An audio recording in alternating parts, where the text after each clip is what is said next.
welcome to our message recap where we go over the message that we just had the previous Sunday. We started a new series. We did. We did start a new series, and Merry Christmas. Merry Christmas. It's Christmas. Merry Christmas. Christmas. Yeah. We're in a message series called "Didn't See That Coming." Yep. Which is a really cool concept, by the way. Yep. I think it's really cool. We should be honest, okay? Because you had some ideas for some cool Christmas openers. Yeah. And then I wanted to do them so much, I said, let's make a series around it so we have a reason to play these Christmas openers. These goofy versions that we probably couldn't play otherwise. But now we have an excuse to play them. Because they make sense. Because they fit. Yeah. And I'm sure nobody else is going to make the tie. But we know. Hey, but now but they now will. They will know. Now they will. Oh, this is perfect. So this next week, I'm going to say this probably every week. Reason. This next week, I've been waiting to do this song for about a little over a year. Yeah. Keep that in mind. This is the one that started this whole thing. This coming, not the one we did this week. No. Joy to the World. Next week. This coming one is really the reason behind the series. And then we made it to talk about Jesus and God as well. I will say my kids really enjoyed the opener yesterday. So did my kids. Yeah. Yeah, my kids said it was good too. Yeah. But my kids are biased, so I don't listen to them. Actually, Audrey really loved the lights. Yeah? She talked about it at least 3 times yesterday. Like, we should do lights like that more often. That was cool. Did anyone notice, like, when we went into Rudolph the Red-Nosed Reindeer, that all the lights went red? Changed? Everything went red? Yes. Yeah. Of course I noticed like that. A light bulb. Well, I know you noticed that, but I wonder how many people actually got the tie. Like, it's subliminal messaging. Is that what it is? Is that what it is? Anyway, so that's the series. That's didn't see that coming. Yeah, we're good. See you next week. The series. Okay, so the series started from just this opener, but really, I think the series is going to be a good one. Yeah. Because so often we just like. It's just Christmas, especially if you've been a Christian for a while, or especially if you've been around church for a while. Christmas is just like, unfortunately, a little old hat, a little like. And it's the same story. It turns out it's the same story. Yes. We're going to talk about the same things we always talk about in December, the birth of Jesus. There's no new details. There's no new information that people have uncovered since last Christmas. No. So this year I thought, like, as a result of that song, why don't we talk about the stuff that maybe we don't normally talk about? Right. Some of the aspects of the story that we more easily tend to forget or look by. So this first week was that God has not forgotten about us. That was the point of the message, and really just kind of showing throughout history how God's timeline is different than ours, but he's never forgotten. He's never like slipped up on a promise he made. He's never been late. Right. Maybe people perceive him as being late, but he's never been late. He's never, nothing ever slipped his mind. And trying to relate that to the Christmas story of like, look, it took 4,000 years for Jesus to be born from when God first said this in the Garden of Eden, but he didn't forget. Did not forget. And shouldn't that... can't we apply that to our lives that, well, he's probably not going to forget about us too. Right. And not probably. He's not going to forget. He's not going to. About us either. So that was kind of the point. That was the goal of the message. And your references were really good there was quite a few of them. There was a lot. That's probably the most Old Testament that we've talked about in 5 years. Yeah. So... Yeah. But it's all the leading up to, and the reason that the Old Testament's there is to prove, what the promise that God had for us. Everything is in there to set the stage for Jesus coming. Yep. And it doesn't. What I liked about that message in particular is it doesn't matter how far along you are in your walk with God or your relationship with God. That we've all been there. We've all been to a point where, like, why have you forsaken me? We've all been there. Jesus himself. For sure. was there. I mean, yeah, you know what I mean? True. So Yeah. we've all been there. Every human being has been there. Where is God? Where is he? Why isn't he listening? Yeah. Why isn't he helping me? You know?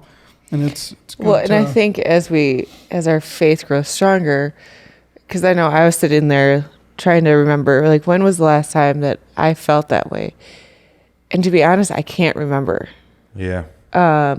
And I think that is the Holy Spirit working in me, like reminding me that I don't need to worry about that anymore. That doesn't matter. Those issues no longer exist. God does care about me. And I think in those times where, and I think more recently, when I may have slipped into those, God, where are you? Like, what's going on?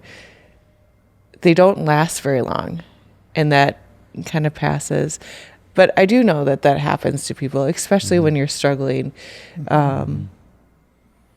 You know, I think what you just said about as our relationship with God matures, I can remember back when I was a new believer for the first couple of years, you know, I very much was situational based faith, you know, on circumstances.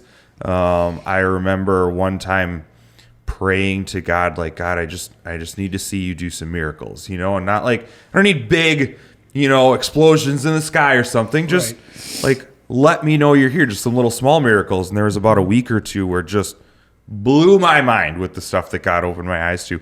But the more that I've grown over the years, like you said, the less I need to see that stuff, the less my circumstances trigger, God, where are you? Sort of thing. And I think that's what Paul was trying to get to in that Romans verse we read, you know, from his perspective, to encourage us. Hey, all these things you're going to go through, does that mean God doesn't love us? Does that mean God is forgotten? No. Why? Because Jesus. And like, the more we grow in our relationship with God, the less those things matter. Not that they don't matter, not that they won't still, not that they can't be stumbling blocks for us, but the closer we grow to God, the more time we spend with him, the more time we've been a Christian, the less anything in this world matters. Right. And the more it just becomes about eternity. And so what if I face this? And so what if it seems like he's quiet right now? Like, I know Jesus came. I know he lived and died. I know I'm going to have, like, you know what? I can deal with 3 months of perceived silence from God and not shake me to the core, you know? Right. It's not 400 years. It's not 400 years. Silence. It's not 4,000 years of waiting for God. It starts to move less from what God can do, like that last song we sang in worship. Less what God can do and more of just God's presence. Just want you. I just want you. Yeah, I don't care what you do anymore. You already did enough, you know? So, not that that's necessarily the first thing that comes to mind, you know? I still pray for stuff, still want things to happen, but the more I grow close to him, the less I need him to do those things. Right. And I still think that's important too, just being open with God and God, I really want this. You know, this is where my heart is. Yeah. So, you know, not necessarily that that's where your heart is and what's going to happen, but I would really love this to happen or this, you know, this circumstance, work in this area. And a lot of times, no or nothing is the answer. Yeah. Yep. Whether we like it or not, you know. Yep. But He's we have not not a genie been in a forgotten. bottle. Yeah. But we have not been forgotten. We have not been forgotten. And like I said in the message, more than anything else, I think it's the Christmas story. Okay, not just it's Jesus that proves that. But it starts with his birth. Right. Yes, it does. All of Jesus' life, death, and resurrection that proves God has not forgotten about us. And so I think, like, you know, there's two people I've been talking to recently that are struggling with their own faith, or maybe even one would say their lack of faith right now. And I just try and keep encouraging them, like, just go back to Jesus. Just, what do you believe about Jesus? What was he who he said he was? Did he come? Did he live? Did he die? Did he rise again? Because if so, then you got to deal with that. Right. Not like whether things are going the way you want them to or whether you're experiencing something yet. Like all that is, in my opinion anyway, secondary to Jesus. Yep. You got to deal with the Jesus thing first. And everything else can fluctuate around that. There are seasons, dry seasons of I don't experience God as much as I want to. There are times where it seems like my prayers aren't answered still to this day. I know they are, but it doesn't seem like it to me. But that's why... Well, they're not answered the way you want them to. Or they're at least not answered the way that I want them to. Sometimes they're not answered this side of heaven either, People aren't always healed sometimes this side of heaven. Fulfilled. Yes. Yeah. So, anyway, Jesus. Yeah. Jesus proves God has not forgotten about us. And I do want to say, there are people that have gone through some really horrific tragedies. People that have lost kids, and they are, I know a few families that have lost children, and it is very devastating. Got to be the worst pain this life. I can't imagine. Yeah.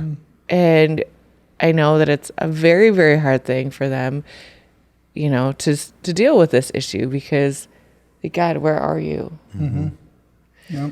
How could you let this happen? That it creeps in. I mean, it really does. But as long as you keep, like you said, first thing first, everything else can just move around. That's where, I can't even imagine going through something like that and not being a Christian. Right. No, I mean, not even just another religion. Not being no other religion guarantees eternity, rightness with everything else is just kind of like a crapshoot at best. Yep. I cannot imagine losing a child and not knowing what happened and not knowing if I'm going to ever get to see him again. Yeah. Where again, because of Jesus, horrible. I hope and pray to God I never have to experience that in my life. But at least I would have the faith to hold on to of, I actually know they are in a better place. This is not just me wishful thinking. Right. And so I got 4 or 5 more decades. Yeah. Big deal. What's that to eternity? I can make it. It'll be painful. It'll suck. I will miss them every day of those 5 decades, but I can make it through. Yep. It's all right. God has not forgotten about me still. Yeah. And I honestly, before I was a believer, I don't know. I don't remember what that would look like. Oh, yeah. Yeah, I don't know. Especially death, since we're on that topic, of someone close to you dying. Really close to you dying. Where do you go? What do you do? I have no idea. In any other religion, in no religion. Yep. If I don't believe anything. I believe you die, you're in the ground, that's it. And that's just it. And that's it. Oh, my God. If this life is all there is, why would you not just kill yourself then? Right. I mean, honestly. What's the point? What's the point? Yeah. I don't know. Well, this took a turn. We're not promoting Anyway. that. Wow. We're not Merry promoting that Christmas. either. We're not promoting that. Do not off yourself. Do not do that. But I can't wait to see what next week is. Yeah, next week is, they're all closely related because... Yeah. It's Christmas. It's Christmas. Yeah. So anyway. I can't wait to see the angle, I guess. Yeah. Yeah. It'll be good. And It'll be good. you come early. Yes. Come early. Do not miss the opener, especially this next week. Especially this one. And it may trigger some people. It may. So that's the only spoiler One I'm of giving. the band members already texted you and I and said, are you ready for the emails? And I said, yeah, send them to Dave. He runs this place. Yeah, oh, yeah. Here we go. Maybe I should use that this week. No, You should. I should. This would be a good week to use that. That wouldn't be a good week I to think use so. Yes, this. it would. No, you could just flash it up on the screen. Yep. Oh boy. All right. Well, should have ended this before we got to there. All right. But anyway, we'll see you next week.